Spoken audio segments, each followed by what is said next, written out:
everyone can create an online account and have access to these online materials.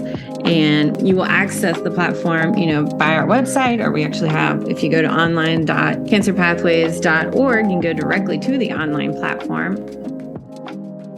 And that was Jana Mastrogiovanni, who is our program manager for student education. Last year, we released this episode in honor of our new online educational platform launching and are now re-releasing it as our first ENCORE episode. Once again, in perfect time for back-to-school season and when teachers are likely in full swing lesson planning mode. But like Jana said, our online educational platform is available to anyone who would like to learn more about Cancer Risk Reduction 101, e-cigarettes and vaping, or social emotional learning. After talking to Jana, I got to chat with Hanna Safley, who is one of our former health educators, all about the school support that really helped her when she was navigating her own cancer diagnosis. Here's my conversation from last year with Jana and Hanna. I am here with Jana to talk about our Cancer Happens program. Since it is fall, we are in full swing scheduling teachers and scheduling presentations for the 2023-2024 school year. Jana, do you want to just start by providing a brief overview of our Cancer Happens program? Yeah, that's great. Thanks, Lauren. Thanks for having me. And yes, you're absolutely correct. The school year is started and we already have registrations coming in from new and old users. So we're very excited about that. Just in general, our Cancer Happens is our education program that provides support and education for all grade levels now. With our Cancer Happens program, we have it available in multiple formats. We train our health educators to present in person in the classroom to students. And then we also have our exciting new online platform this year that hosts a lot of new materials and resources available for schools. Our program in general, though, it's designed, we want to educate and empower youth to make healthy decisions, reduce and lower their cancer risk and build social and emotional skills so they can help support those that are impacted by cancer. Yeah. So do you want to just start by kind of going into a little bit more detail about our new online program, like what's included on this platform? Who is it primarily for? Yes, absolutely. We've been working very hard this summer developing our new online platform, and we're excited to share with all of our users. Our program, our Cancer Happens education program, expands every year based on feedback from our users, our teachers, our students, the schools. And this online platform is going to give us opportunity now to showcase all of these new curriculum materials. Our users will register online. They'll be able to create their own online accounts and have access to all of our online materials. So our online materials include narrated courses, lesson plans for all grade levels, which will include additional activities and videos for supporting each of those lessons. And then we have general information and resources that will be available for all school staff. The online platform is going to allow us to develop and upload additional educational courses for all of our users. So we're excited to expand on certain topic areas, and we're hoping to have some of these available in the spring semester this year. Yeah, that's what I'm so excited personally about as a health educator for the Cancer Happens program. So many teachers will ask us after the presentation, like, hey, do you just kind of a follow-up? Do you have a resource on this topic? Like, what can I share with students who maybe weren't in the classroom that day? So this online platform is so helpful to kind of drive teachers to be able to access resources. Yes, we've been wanting to do that for such a long time, and we can now create additional short videos and clips that can expand on certain topics such as sun safety, or genetics and family history, or coping and communication skills. So now we can expand, with videos or courses and or just general information sheets and infographics. We're excited to expand on certain topic areas. Like you mentioned, we do get asked a lot in the classroom if we could elaborate or expand on, sun safety tips or, communication tips for, other students and their families that are impacted by cancer. So now with this online platform, we're able to develop and provide those materials for teachers and students and anybody really in the community can access these resources. And I think it's been something we've been kind of looking for a while, like you said, is just like that hub, the platform itself, just the infrastructure to be able to upload and easily allow people to access materials. Like one thing that I really like is teachers now will have the ability to download like a note-taking guide. So you've mentioned some of the topics we cover, but we talk about like family history, genetics, sun safety, vaping, tobacco prevention. We do breast self-awareness, different things like that. And so students can kind of follow along and be a little bit more engaged in the presentation with a note-taking tool that we have. Yeah. And we, Cancer Pathways originally started as a support organization, and we've been providing support to families for years. And now this online platform is going to be able to help us kind of formalize some of our support services and put them in a school-friendly format. So now we can share some really important information and helpful information to our school community as well. Yeah, absolutely. So what makes our online program different from Cancer Happens in-person presentation? So specifically for like maybe teachers who have been part of our program for a long time, like what's kind of the new procedure or process for how that's going to work? Yeah, that's a good question. So if teachers have used our program before, a lot of our users for Cancer Happens, teachers utilize our in-person presentation. The in-person presentation is, completely provided by trained Cancer Pathways staff. One of our staff members will come in and present to your classes for the day or multiple days if needed. And this opportunity kind of allows our staff to have Q&A and discussion with the students in the moment.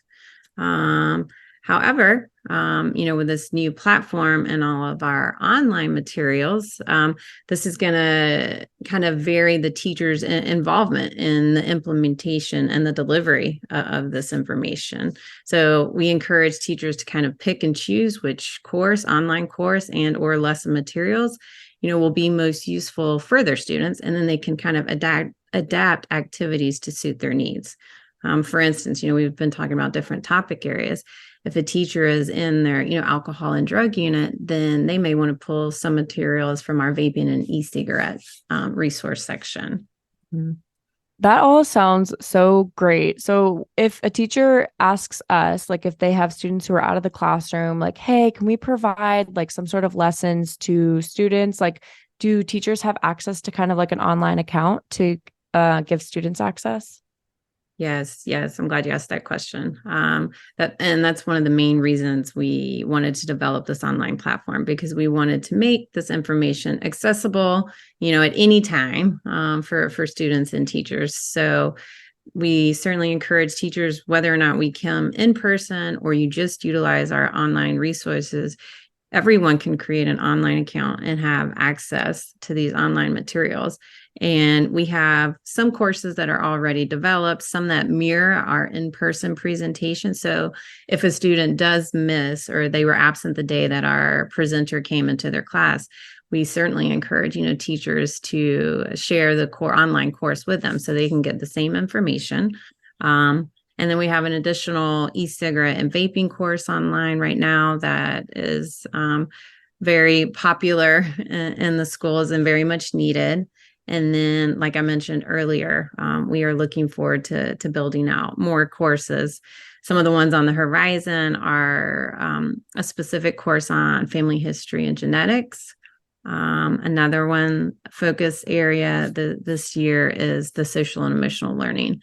I think we all understand the need for mental health support and social support for everybody right now, not just students and not just those impacted by cancer. So we really want to make more information, and resources available. Yeah, and it's great too, because teachers can just access these online courses and e-learning modules for their students if that's kind of what they want to use the platform for. If they just want, like Jana said, use it as like a little bit of a supplement to their lesson plans. So that's also a really cool way that we're like able to support teachers at the same time, even if they're not necessarily asking for us to come into the classroom. Yeah, it's very easy. You will access the platform, by our website, or we actually have, if you go to online.cancerpathways.org, you can go directly to the online platform and create an account. Teachers can create, individual accounts and can create classroom codes to make, the ease of distribution to their students very simple. And teachers now have the ability to track their students, their progress, and their completion of courses. Ooh, that's really nice. Addition this year. It's really nice. Teachers, if you assign something, you can be like, "Oh, I'm checking to see if you actually completed it." Yes, exactly. I think teachers like that feature. I like that. Do you have any tips for how teachers can better support students in the classroom who have been impacted by cancer? So could be a little bit different, maybe if they're diagnosed themselves or if they just even have a family member who has been diagnosed. Yes, no, that's a wonderful question and really important because, we are seeing a large percentage of students already being impacted. That's one of our survey questions when we go to the schools and engage with the students. We ask them, how many of you already know somebody that's been impacted by cancer? And it's roughly 80% of the students. So, this is really important that we are talking about cancer in the schools, and especially if somebody in the school has already been impacted. So one thing we, share with teachers, what they can do is make sure to provide, education and open dialogue about cancer, with all of their students. I think most students want to help and support their peers and or their families that are going through a difficult time, but are unsure how to do that. So I think the more that people can understand something, the more likely they'll know how to be supportive. And then the other thing we recommend is making sure that, any student or family that's been impacted, make sure that the school kind of identifies a liaison or a point person for them to help to kind of help make sure that they are able to communicate their needs and make sure that their preferences and any accommodations that might make things just a little bit easier for them while they're going through this. And they may even, be the one that consults with a patient navigator or hospital staff. So just making sure that there's, one person in the school that student and that family knows that they can kind of go to and help support them through this time. Yeah, all really good tips. So Jana, what are you most excited about with regards to our Cancer Happens program this upcoming school year? I know we've already talked about a very exciting new thing that we're rolling out, but anything else that sticks out? In addition to the online platform, one thing that we're also hoping to pilot this year is our in-person presentation to our elementary aged audience. We have been receiving requests from elementary teachers for years, and we have just not had the resources or the bandwidth or the staffing to provide this. And so I believe this is the year we are going to partner with a school district and pilot an in-person presentation for that audience. So we're really excited. Awesome. That's very exciting. I love all the new things that we're continuing to do with schools and trying to implement one new exciting thing, kind of a little bit more community education focused, but definitely overlaps with Cancer Happens, is starting to do some teen tobacco cessation in schools. So we talk a lot about the prevention piece and why, like, the harms of e-cigarettes and vaping, but we, of course, are not, we know that students are using these products and we want to help them be able to quit. So we're hoping to also start some cessation programs this upcoming year. Yeah, I think that's where we are at. Unfortunately, education is still important, but then we still have, a group of students that have been using these products for a long time and, need the help and the support in learning how to quit. But I think it is proven to be more difficult than they imagined. when trying to get off the product, the vaping or whatever Mm-hmm. new nicotine product Yes. is out there. I always go off on my tangents about all these new emerging products that are constantly on the market, which, I mean, as if we need to sell our Cancer Happens program even more, but it just goes to show why it's so important, because things are always changing and evolving. And each year we're updating our materials because there are new products and new things that we need to stay on top of for these students to know about. So That's exactly what I was thinking. Every year we do annual updates to make sure we're providing the most accurate information. And it is certainly our tobacco, e-cigarette, and vaping section that requires the most updates and trying to keep up, with the tobacco industry and what is being marketed to our youth. Well, that's also, like, now that I'm thinking about it too, another great benefit to the online program is kind of in the moment, we can put a resource up there that's like timely and relevant and new for people to know about, which is just another great benefit. Yeah, we have certainly added to that portion of our curriculum this year. So I'm excited about some of the content that's included in there. We have younger people, teens, talk about their experience vaping and with some of these newer products. And then we also touch back to that social emotional health, what addiction does look like and how it does, impact, their overall well-being and mood, which is really important in all of this. Absolutely. Well, thank you so much, Jana, for sharing about the Cancer Happens online program. For those of you who want to access it, like Jana said, you can go to online.cancerpathways.org, and I will put that in the episode show notes. And we will roll right into my conversation with Hanna. So we are now joined by Hanna to get a little bit more of the student perspective of navigating a cancer diagnosis while in school. So Hanna, do you want to just kind of maybe start with a little bit about you and what your experience was like during that time? Sure. So I was diagnosed with leukemia when I was 13 years old. So right in the middle of 7th grade, junior high. It was a major shock. No one really thought that was ever going to happen. I had never known anyone under 18 who had had cancer before. It was probably one of the first times that a lot of my peers had seen someone who was 13 who had had cancer. So no one really knew how to react to it. It was kind of awkward.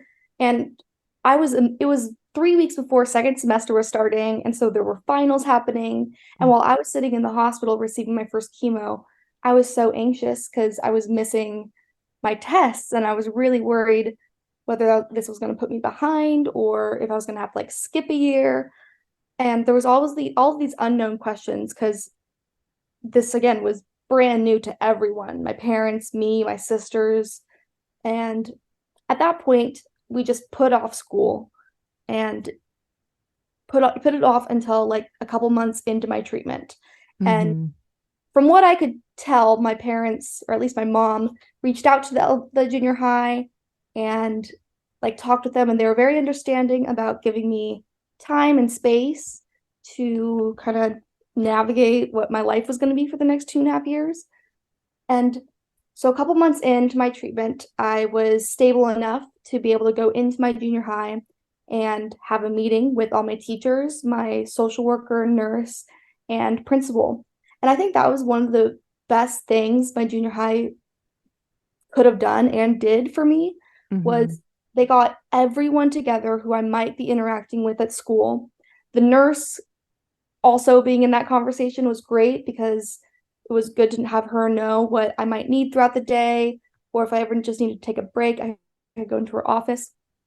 But pretty much all my teachers came in the room and we created my 504 plan, which 504 plan I think it's in elementary school as well, but at least in the junior high and high school systems, it's for disabilities and advocacy for that. And so we sat down in the room and we made a list of things that might be helpful as I navigate going back to school. And there were things like allowing having food and water in class if at any time, being able to leave class early so I could be in the hallways when there wasn't a bunch of other kids there, because I was a little bit, I was immune compromised at that point. Different accommodations that could be made for you. different sounds like. accommodations. It was really great. Mm-hmm. And that made me feel comfortable enough to step back into school. And I was doing half days at that point, and everyone kind of knew that, okay, like I would do a few periods, and if I didn't feel well, I would call my mom and she would come pick me up. And it worked Mm-hmm. out nicely. I would do a checkout at the office. Mm-hmm. So you mentioned, of course, like of so many teens, you never expect to be diagnosed with cancer. Like cancer, as we talk about in our Cancer Happens program, is not common in teenagers, but of course, like it can happen.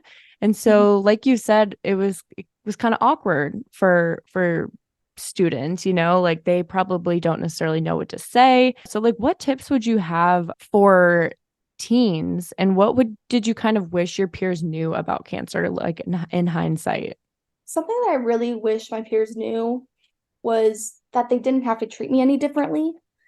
That was one major thing. I was bald and I'd lost a lot of weight, and people didn't know how to react to that, especially 13, 14-year-old kids. And Yeah.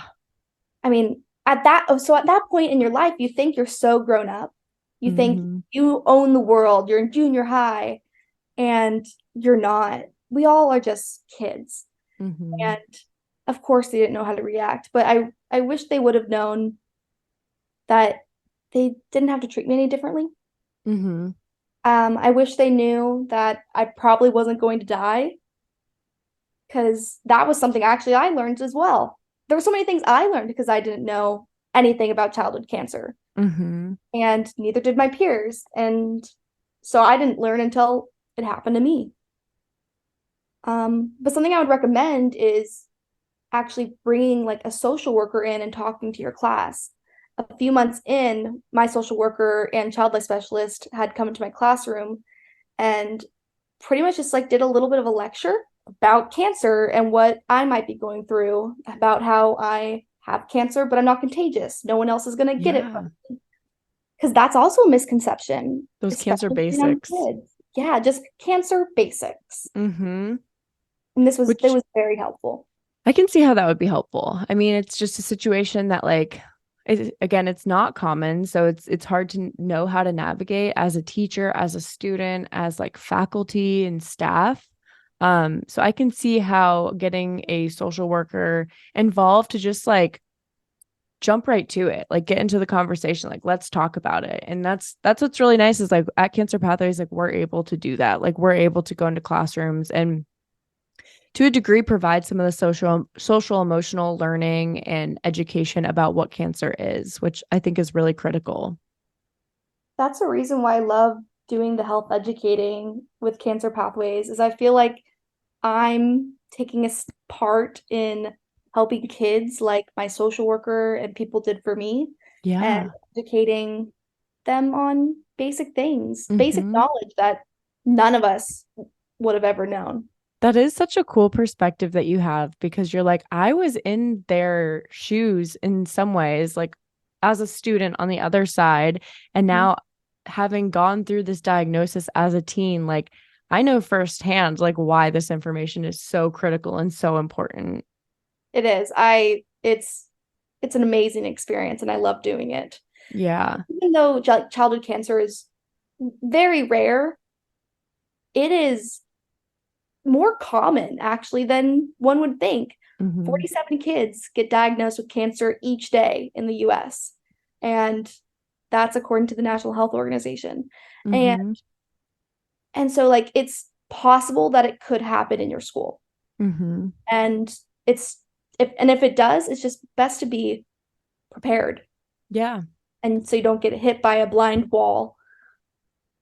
What advice would you want to give to other teens who may be listening and who may be diagnosed with cancer or have even a sibling that's diagnosed with cancer? Like, how can they best support? First, I'd like to touch on siblings. It took me a lot of years to reflect back on my experience and how my experience with cancer affected my little sister. Because at the time, the whole all the focus was on me, because I was Mhm. the one getting chemo. I was the one that was sick. And my little sister just kind of got put on a back pedestal. And it took me a lot of years to realize the impact that it had on her. And I think that's something too, like the same way that I got some accommodations, my little sister also should have got some accommodations. Yeah. Siblings go through it. They're the one watching their siblings go through this. But yeah, so with all of the advice that I've been giving and what I've been talking about, it should all relate back to siblings as well. Mm-hmm. And for sure, but she would have done great with some more support. And I just know that. I think that that is such an important point to make is like, even it goes back to just caregiving. Like, you're not the person who physically has cancer, but you are still so emotionally and physically in some ways impacted just by like the caregiving responsibilities and being scared for your family member and like hoping that everything works out for them. And it just takes like a big emotional burden and weight on, even as a child, that I think you make such a great point that like they also deserve and need support and maybe some accommodation. So we're just highlighting the point that students and siblings might need, a social worker to get involved at some point as well. Yeah, therapist, social worker. I know it would have been extremely helpful for her. Yeah. Some advice that I would give for teens who might be going through cancer or might be a sibling of someone who is going through cancer would be to try to stay as involved as you can physically, because it helps you feel more part of your community. And that always helped me being able to go to school for 2 periods and just having those moments.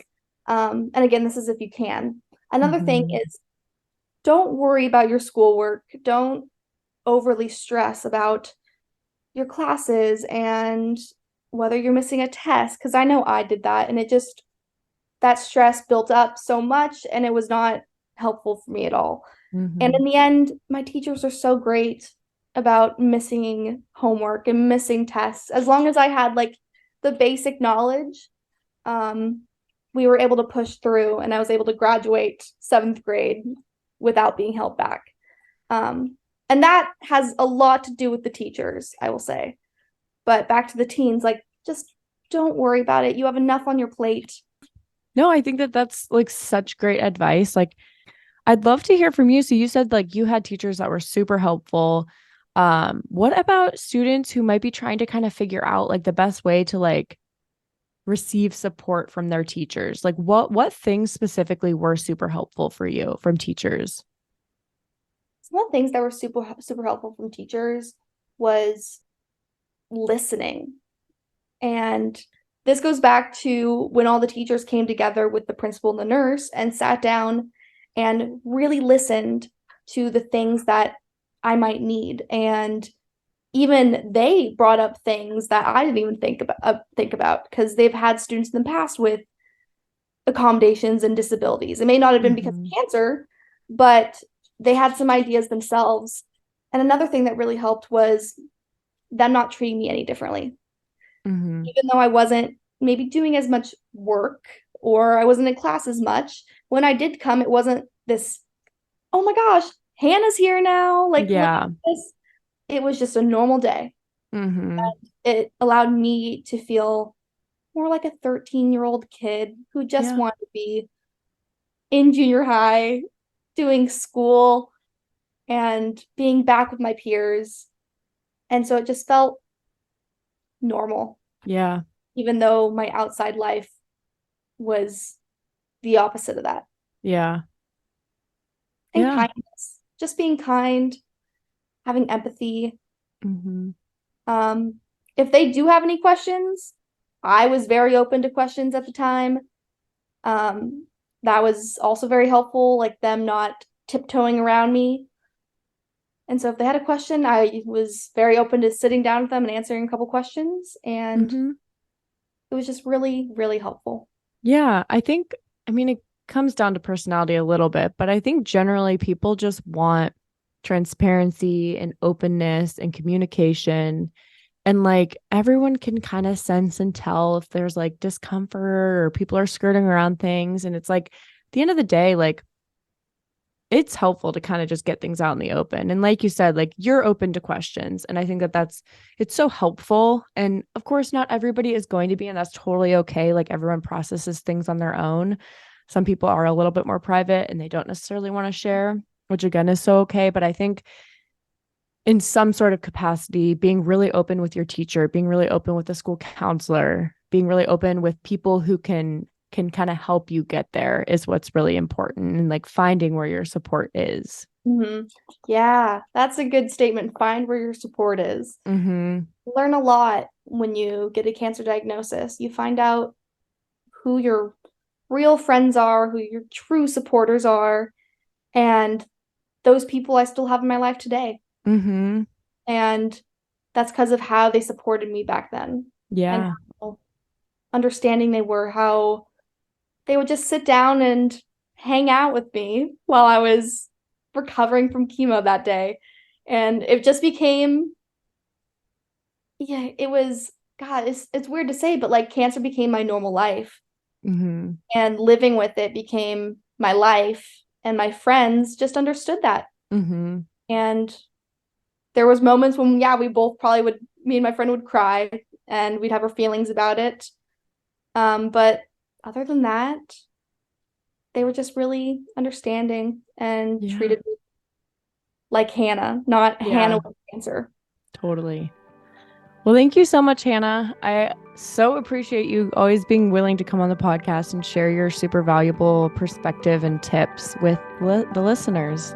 Of course. Thank you for having me. I love coming on here. No problem. If you're interested in checking out our online platform, head on over to online.cancerpathways.org. If you know an educator or teacher who may be interested in bringing our program into their classroom, please go ahead and share this episode with them. And while you're at it, don't forget to leave a nice rating in your podcast app for our show. I'm Lauren Ryan, and until next time, please stay healthy and well.